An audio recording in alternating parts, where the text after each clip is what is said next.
capable of, Tori could be too. But we're not going to do that, right? I say anxiously. I have to ask because I'm like Tori. I have the DNA of a criminal too. Not a bank robber. That would be a huge upgrade for me. But we've been breaking the law a lot lately. Don't get me wrong, we didn't bust out of Serenity to go on a crime spree. It's more like it took a crime spree to escape Serenity, and to keep us from getting caught and dragged back there. Suddenly, Tori points. Heads up. Across the parking lot, the front sliding doors of the supermarket part to reveal an elderly lady pushing a heavily loaded grocery cart. Tori's off like a shot, but I'm right behind her. It's my turn, I hiss. It's my turn. No way, you got the fat guy in the cowboy hat, remember? Tori backs off, and I approach the old woman just as she pops the cargo door of a Buick SUV. Here, ma'am, let me help you with that. I grab a bag and load it into the back of the Buick. She beams at me. Well, aren't you sweet? I'm not even a little bit sweet. I am an exact genetic match for Bartholomew Glenn, California's notorious crossword killer. But on a 98-degree day, anyone who carries your parcels counts as sweet. She tips me $1. $1. It would take more than $1's worth of soap and water just to wash the sweat off my pouring, sweltering body. I straggle back to Tori, and we compare our take for the day. $14.50, I announce with a sigh, for 4 hours in a parking lot. That bracelet could get us more, Tori puts in. Then we could afford a hotel room, with real beds, and a bathroom.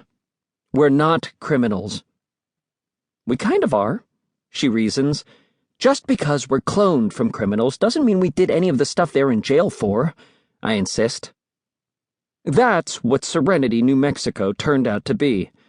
Not an actual town where people live and work and raise their kids, but a front for a twisted experiment called Project Osiris. Basically, the idea of Osiris is nature versus nurture. If you take evil people, raise them in the perfect community, and give them the perfect life, will they still turn out evil because that's their nature? Or will they end up good because that's how you've nurtured them to be? You have to start an experiment like that from the very beginning, which means what you need is evil babies. Project Osiris cloned DNA samples from the worst criminal masterminds in the prison system and created us. Exact copies of the scum of the earth.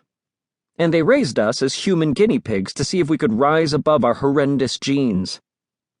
There are 11 of us, but only 5 escaped Serenity. One of us already turned out to be a traitor.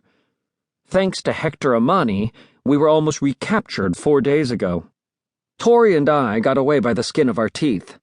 The last we saw of Malik and Amber, they were being washed down whitewater by a brutal current. Even if they survived the river, they would have been in no shape to get away from their pursuers. Our Serenity parents and their hired muscle, who we nicknamed the Purple People Eaters. So it's up to us to stop Project Osiris. As tempting as it is to disappear and try to make new lives for ourselves, we can't turn our backs on the past. 6 of our fellow clones are still under Osiris's thumb, with no idea of the truth about themselves. They're never far from our thoughts. When you grow up in such a tiny, isolated place, the handful of other kids in town are practically your brothers and sisters. It seems impossible. I'm 13, and Tori's only 12. Plus, our story sounds totally nuts. How do we prove what's been done to us?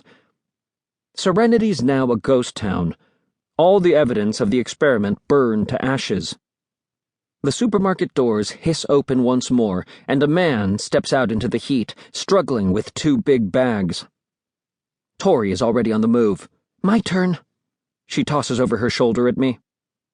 I watch her catch up with the guy and take the bigger parcel from him. He won't let her carry both. They walk to his car, chatting amiably. Tori loads the groceries.